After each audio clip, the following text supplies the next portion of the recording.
ഗോതമ്പ് പൊടിയുണ്ടെങ്കിൽ അടിപൊളി evening special കണ്ടല്ലോ. ഇതിനു വേണ്ടി ഒരു പാൻ ചൂടാക്കി കുറച്ച് ഓയിൽ ഒഴിച്ച് കട്ട് ചെയ്തെടുത്ത പനീർ ചേർത്ത് കൊടുക്കാം. 1/2 ടീസ്പൂൺ അളവിലുള്ള മുളക് പൊടി, കുറച്ച് പൊടിയുപ്പും കൂടി വിതറി ഒന്ന് ഷാലോ ഫ്രൈ ചെയ്തെടുക്കാം. ഇതിപ്പോൾ ഫ്രൈ ആയിട്ടുണ്ടേ മാറ്റി കൊടുക്കണ്ടേ. കുറച്ച് ഗോതമ്പ് പൊടി ചപ്പാത്തിക്ക് മാവ് കുഴക്കുന്ന പോലെ കുഴച്ച് ഇതുപോലെ ഒരു വലിയ ബോൾസ് ആക്കി എടുക്കാം. അധികം നൈസ് ആവാതെ ഇതുപോലെ ഒന്ന് പരത്തിയെടുക്കാം. പനീർ ഫ്രൈ ചെയ്ത പാത്രത്തിലോട്ട് വെച്ച് കൊടുക്കുന്നുണ്ട്. കുറച്ച് ചീസ് ഒന്ന് സ്പ്രെഡ് ചെയ്ത് മറ്റൊരു ചപ്പാത്തി മാവ് കൊണ്ട് ഒന്ന് കവർ ചെയ്തും കൂടി കൊടുക്കുന്നുണ്ട്.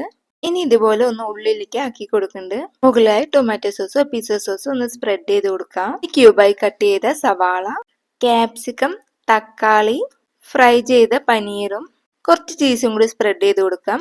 പിന്നെ ഒറിഗാനോ, കുരുമുളക് പൊടി, ഒരു പിഞ്ച് സാൾട്ടും കൂടെ ഒന്ന് സ്പ്രെഡ് ചെയ്ത് കൊടുക്കാം. 15 മിനിറ്റോളം അടച്ചു വെച്ച് ചൂടാക്കിയ പാത്രത്തിലോട്ട് ഈ പിസ്സന്റെ മിക്സ് വെച്ച് കൊടുത്ത് ചീസ് ഒന്ന് മെൽറ്റ് ആവണ വരെ ഒന്ന് അടച്ചു വെച്ച് ഒരു 15 മിനിറ്റ് കുക്ക് ചെയ്യാം. ദേ അടിപൊളി ഹോം മെയ്ഡ് പിസ്സ റെഡി ആയിട്ടുണ്ടേ. അപ്പൊ എങ്ങനെയാ, ട്രൈ ചെയ്യല്ലേ?